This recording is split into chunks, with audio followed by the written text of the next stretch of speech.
आज ही Doubtnut app download करें। Doubtnut पर अपने सभी गणित, रसायन विज्ञान, भौतिक विज्ञान और जीव विज्ञान के डाउट्स का करो सफाया। बस प्रश्न की फोटो खींचो, एक ही प्रश्न को क्रॉप करो और तुरंत वीडियो सोल्यूशन पाओ। अभी डाउनलोड करें।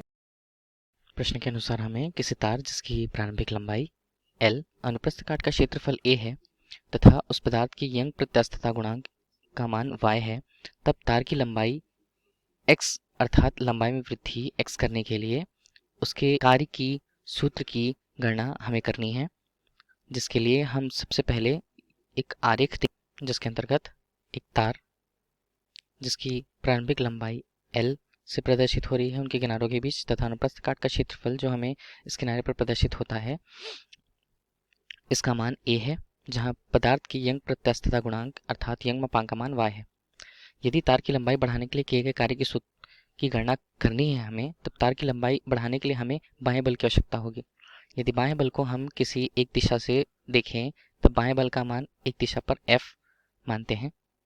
यदि इस बाह्य बल को किसी एक निश्चित क्षेत्रफल पर लगाया जाए जहाँ क्षेत्रफल का मान a है, तब इसकी लंबाई में मान लीजिए वृद्धि यदि प्रारंभिक लंबाई जहाँ वह L स्थिति पर थी और अंतिम लंबाई अब जो L स्थिति पर से बदल कर x दूरी और बढ़ गई है, तब हम अंतिम रूप से लंबाई को बढ़ा हुआ x के रूप में मान सकते हैं।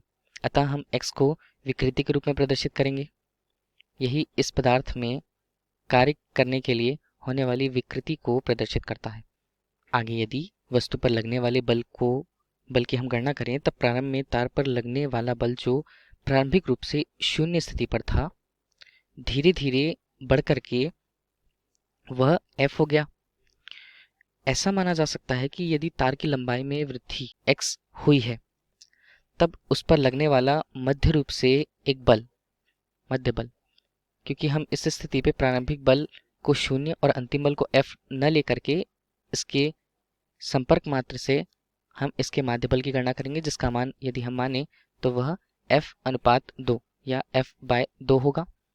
इसी के अनुरूप यदि हम तार को खींचने में किए गए कार्य की चर्चा करें, तब वह कार्य उस पर लगने वाले माध्य बल तथा उसमें होने वाले विस्थापन, जिसे हम यदि विकृति से स्पष्ट करें, तब लंबाई में वृद्धि को हम विकृति द्वारा प्रदर्शित करते हैं।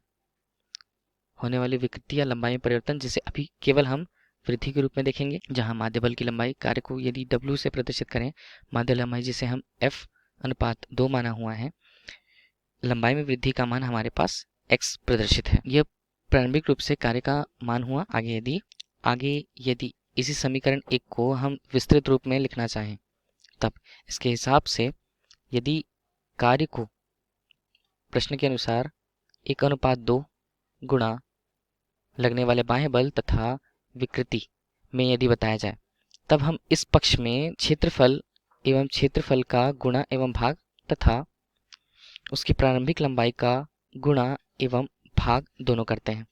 यह स्थिति हमें प्रतिबल, विकृति तथा आयतन में संबंधित सूत्र से विज्ञप्त होगी, जहां यदि हम इसे लिखें 1:2 F/A गुणा x/L तथा बचे हुए क्षेत्र जो बचे हैं A गुणा L। अलग अलग विभिन्न स्थितियां अलग अलग तरीकों को स्पष्ट करती है, जहां 1/2 केवल एक नियतांक है। F/A जिसे हम बल एवं क्षेत्रफल के अनुसार किसी पर लगने वाले बल और क्षेत्रफल के अनुसार प्रतिबल से प्रतिपादित करेंगे। x/L जो दिया हुआ है वो x लंबाई में वृद्धि तथा प्रारंभिक लंबाई के अनुपात जिसे हम विकृति से स्पष्ट करते हैं, यह बताया गया है। तथा किसी क्षेत्रफल लंबाई के गुणनफल को हम उस वस्तु के आयतन से प्रदर्शित करते हैं। इन्हीं को स्पष्ट रूप से यदि हम लिखें, तब इसका मान 1:2 गुणा प्रतिबल गुणा विकृति एवं आयतन के कुल गुणनफल के साथ प्रदर्शित होगा। यही प्रश्नानुसार दिया गया था कि किसी एक वस्तु पर लगने वाले बल से अगर उसकी लंबाई में वृद्धि x होती है, तब उसके प्रतिबल और विकृति आयतन में हमें कार्य की गणना करनी है। धन्यवाद। कक्षा 6 से 12वीं से लेकर नीट, IIT, JEE वो एडवांस के लेवल तक 1 करोड़ से ज्यादा छात्रों का भरोसा। आज ही डाउनलोड करें डाउटनेट ऐप या व्हाट्सएप करें अपने सारे डाउट्स 8400 400 400 पर।